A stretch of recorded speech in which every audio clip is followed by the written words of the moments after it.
Hello and welcome to WAT News. It is June 22nd, 2025.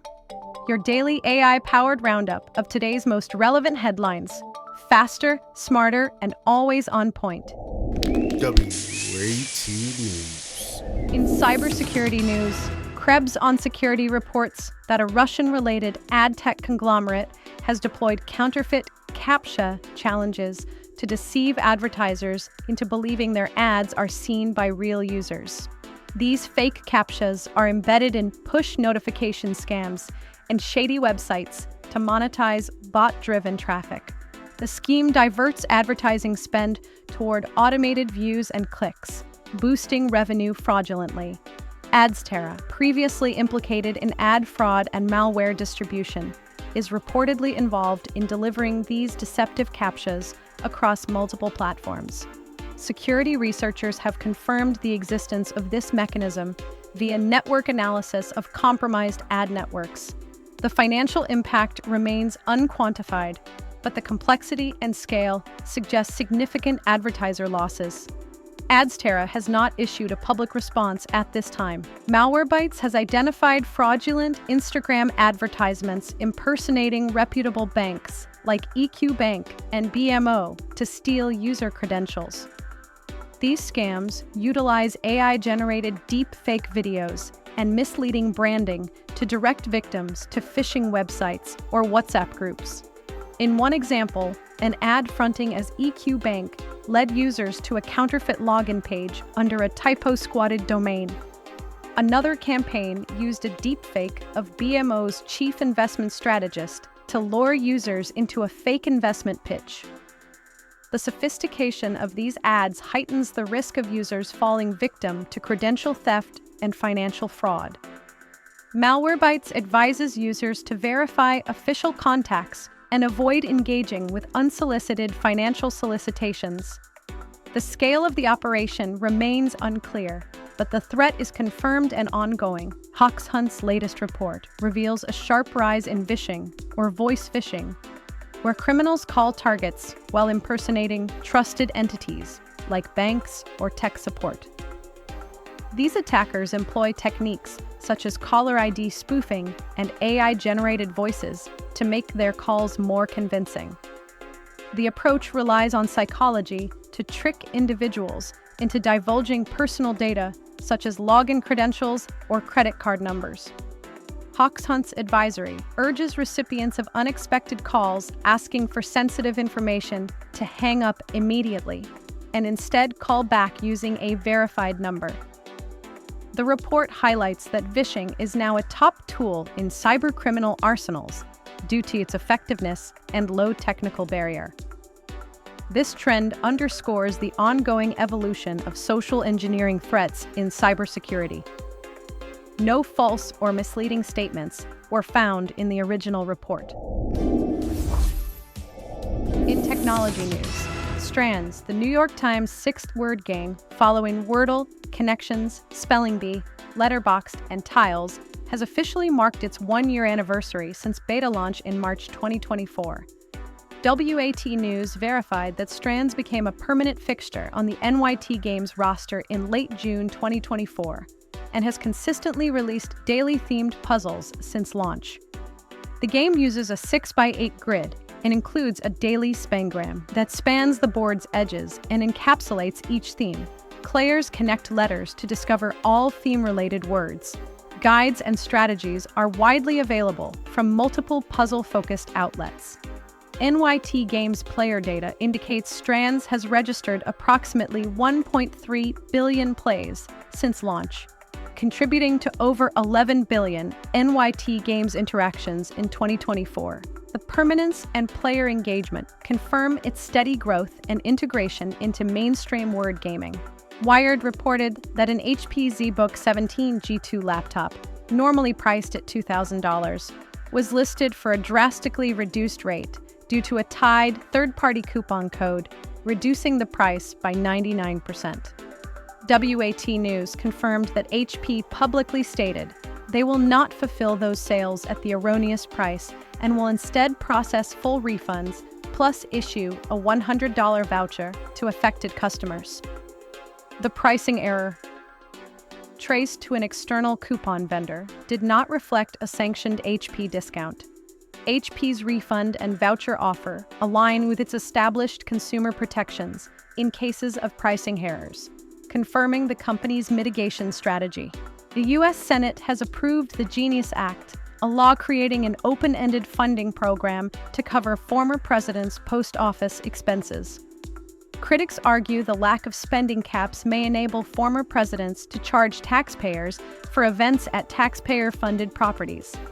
W.A.T. News verified that past instances, such as former President Trump billing federal agencies for services at his properties, have fueled debate over program limits. Supporters maintain the act ensures former presidents have sufficient resources for official duties, but it contains no defined budgetary constraints or eligible event criteria. The bill now awaits the president's signature to become law. The absence of caps and clear definitions poses potential oversight challenges, warranting further legislative scrutiny. More stories are unfolding now. Let's check in with Hector. Hector, what's ahead? Thanks, Jen. Let's dive straight into the latest updates from across the country. In politics news, Faris Hamdan, age 36, turned himself in after allegedly running Representative Max Miller off Interstate 90 near Rocky River, Ohio, while displaying a Palestinian flag and issuing threats against Miller, his family, and Israel. Local police charged Hamdan with aggravated menacing and ethnic intimidation. He has pleaded not guilty and is being held on $500,000 bond. The incident is under joint investigation by local, state, and federal police, federal authorities, and the U.S. Capitol Police. House Speaker Mike Johnson described the threat as another escalation tied to unstable rhetoric affecting elected officials. W.A.T. News verified through official filings and video evidence that Miller's account aligns with law enforcement reports. No evidence suggests physical harm occurred during the incident. The situation remains under active investigation, pending further legal proceedings. Recent immigration and customs enforcement operations have intensified at work sites, including farms, hotels, and meatpacking plants, leading to labor shortages in affected sectors. In one reported case, ICE detained 84 individuals at a racetrack in Louisiana. Another raid in New Mexico reduced a dairy's workforce from 55 to 20 employees. Employers across multiple states, including Mississippi, New Mexico, and Louisiana, have reported severe staffing disruptions, with some dairy farms losing half their workforce. W.A.T. News verified that the pause in enforcement was lifted following a presidential directive, renewing pressure on businesses that rely heavily on immigrant labor. Labor groups representing approximately 1,700 employers have confirmed widespread operational challenges, with anecdotal accounts of missed milkings and understaffed food processing lines. Economic surveys indicate up to 70% of employers in impacted areas expect enforcement to continue disrupting operations. Authorities and industry stakeholders are evaluating the potential need for alternative staffing strategies or automation to maintain production levels. An unverified report in The Atlantic detailed a covert cyber operation, reportedly named Rising Lion, in which Israeli operatives allegedly infiltrated Iran's power grid using drone bases, local assets, and malware targeting military and civilian infrastructure. The operation allegedly caused widespread power outages across Iran.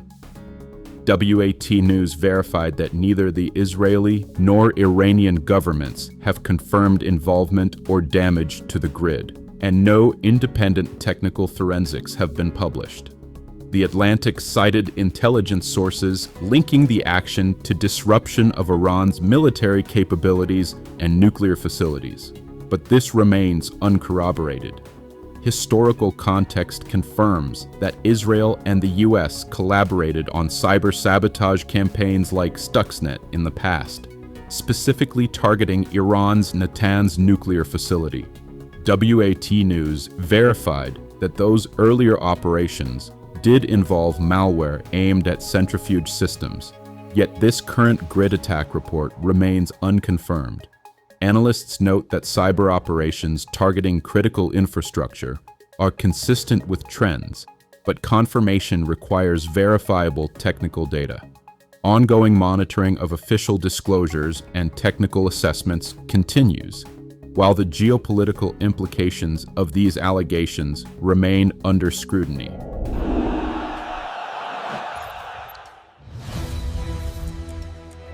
In business news, the U.S. Food and Drug Administration is requesting further safety information on 12 chemical sunscreen ingredients, including oxybenzone and octinoxate, as part of an ongoing review of over-the-counter UV filters.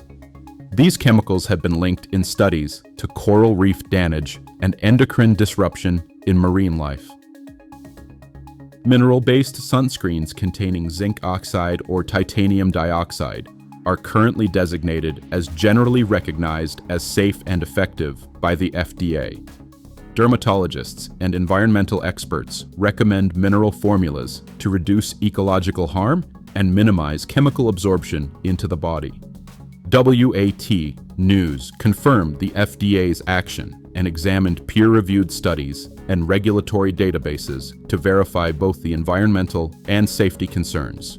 Film distribution reports indicate The Last Rodeo, starring Sarah Jones, Mykelti Williamson, and Christopher McDonald, will debut on Premium Video on Demand this coming Tuesday, July 1st, with a purchase price set at $99. The title is available for pre-order at the same price, which remains consistent post-release. Industry analysts note that digital rentals typically run roughly $5 cheaper than purchase prices, suggesting a rental cost near $94. Angel Studios is overseeing distribution and has confirmed the pricing structure. W.A.T. News verified the details via official distributor statements and platform listings, with full transparency on purchase versus rental options. Bloomberg reports that China's Trina Fowler plans to annually deliver solar panels and associated equipment totaling 1 gigawatt to the South African market, targeting large-scale projects in commercial and industrial sectors. According to the company's Southern Africa director, Trina imported over 1 gigawatt of solar hardware in the past 12 months to meet growing demand, even as residential uptake slowed due to improved electricity reliability. The initiative supports South Africa's broader strategy to decommission aging coal power plants and expand renewable energy capacity toward a 4 gigawatt goal by 2030. WAT News verified the figures through interviews with company representatives and cross-checked government energy data.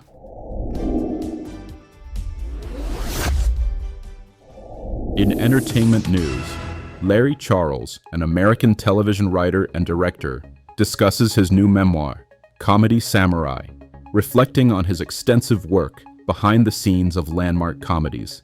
He highlights his early contributions to Seinfeld and later direction of shows like Curb Your Enthusiasm and films including Borat and The Dictator. Charles frames his career as boundary-pushing, citing collaborations with writers such as Larry David to bring unconventional humor to mainstream audiences. He describes his creative philosophy as blending sharp social observation with comedic storytelling. Comedy Samurai explores Charles's approach to balancing satire with character-driven narrative. The memoir details his methods for navigating industry expectations while preserving authorial voice in comedic writing. Charles underscores the continuity between his television and film work in shaping modern comedic sensibilities. Attrick Walden, the former guitarist of the British band Baby Shambles, has died, according to an announcement made by the band. The group, led by Pete Doherty, confirmed Walden's passing on Friday, though no cause of death was disclosed. Walden played a significant creative role in the band's 2005 album, Down in Albion, co-writing 3 tracks, including the widely known single, Fuck Forever. The band publicly expressed appreciation for Walden's musical legacy and asked for privacy during this period. Tributes have followed across the music community, acknowledging his influence during the band's formative years. Walden's last known musical collaborations occurred in the late 2000s. W.A.T. News verified the announcement and discography contributions through public records and official social media statements from the band. The 2025 Stanley Cup final broadcast on TNT averaged 5 million US viewers, reaching a peak of 8 million during the Florida Panthers championship clinching game. These numbers reflect a significant decline from the 17 million average viewers recorded during last year's final on ABC. However, TNT experienced a 15% increase in total viewership share compared to its debut Cup final in 2023. Additionally, online engagement with National Hockey League content rose 32% year over year during the playoffs. The shift in platform preference signals changing viewer habits, particularly among younger demographics. W.A.T. News confirmed these figures through official Nielsen ratings and NHL digital performance metrics. Let's keep the focus sharp. Jessica is ready with additional developments. Jessica, take it from here. Appreciate the handoff, Hector. Here's what else is driving today's news. In world news, President Trump says 3 key nuclear sites in Iran were completely and totally obliterated Saturday after the U.S. joined Israel's offensive aimed at dismantling nuclear capabilities.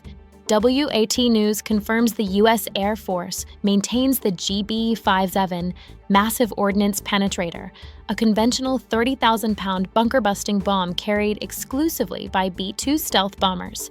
Iran's Fordow nuclear site, located beneath 300 feet of rock, remains fortified in underground caverns, according to multiple technical assessments. Experts indicate the GBE-57 can penetrate deep concrete or rock layers, yet it may not fully neutralize Iran's nuclear infrastructure. The International Atomic Energy Agency has cautioned that while a strike may breach the facility, it would not trigger a nuclear explosion, though local chemical contamination is possible. Iranian nuclear facilities at Bushehr and Natanz currently continue operations, with no confirmed airstrike damage to their underground sections. No verified evidence shows any GBE-57 has been used over Iran's territory, and U.S. officials maintain no public record of such deployment. Iran has affirmed its nuclear program is intended for peaceful energy production, and diplomatic channels remain open under ongoing international oversight. The Royal Navy destroyer HMS Spey transited the Taiwan Strait this week, marking the first such passage by a British warship in 4 years. China's military described the move as an intentional provocation, while UK officials stated it was part of a scheduled deployment under international law. This strait transit coincides with the arrival of the UK Carrier Strike Group in the Indo-Pacific for a multi-month presence mission. The passage through international waters underscores routine naval freedom of navigation operations. No incidents or confrontations were reported during the transit. The operation is consistent with global naval strategies aimed at supporting open sea lanes in the region. HMS Spey's transit highlights continuing strategic interest in the Taiwan Strait amid regional geopolitical tensions. Gaza's primary freshwater aquifer is becoming salinized, undermining its suitability for agricultural use. Farmers report increasing crop loss as well water grows too salty for irrigation. Fishermen are forced to venture farther into the Mediterranean under hazardous conditions due to nearshore access restrictions. The United Nations warns that escalating food and water shortages, combined with conflict disruptions, may render parts of Gaza uninhabitable. Humanitarian agencies are calling for the immediate lifting of blockades to allow delivery of vital food and medical supplies. Families report prolonged delays and high costs associated with securing basic food and clean water. The situation illustrates critical infrastructure damage and urgent humanitarian needs requiring international attention. W.A.T. News. That's your full briefing for today from W.A.T. News. Here's a quick recap of today's top stories. Today's headlines spotlight a confirmed U.S. airstrike on Iranian nuclear infrastructure, marking a historic escalation in regional tensions and global security stakes. Digital threats surged worldwide as AI-driven scams and ad fraud schemes targeted consumers and corporations alike, exposing vulnerabilities in cybersecurity and media trust. From immigration raids disrupting U.S. industries to Gaza's worsening water crisis and strategic military moves in Asia, today's stories reveal a world grappling with conflict, deception, and urgent calls for reform. If you found this briefing helpful, be sure to like, subscribe, and tap the bell so you never miss a headline. Until next time, stay sharp, stay safe, and stay curious.